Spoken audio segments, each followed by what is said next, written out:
讲，中国医药大学的附近有一间快餐店，每一年的5日节，拢会推出着限量的肉粽。讲敢若迄个糯米哦，就浸4点钟，加上动门的酱汁，每一年拢真抢市，想碗来哦，阁买无哦。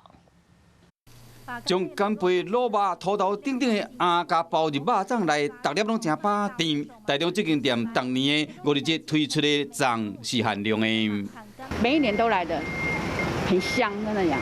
我吃的时候，确实是蛮值得推荐给大家来享用的。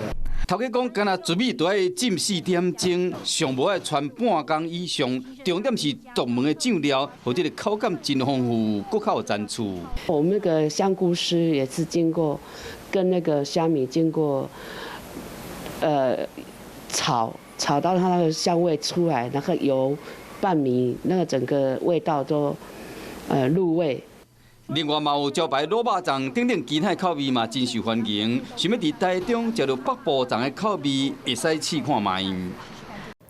我是吴依璇，想要跟我一起看新闻吗？现在就打开华视的 YouTube 频道，按下订阅，还要开启小铃铛哦。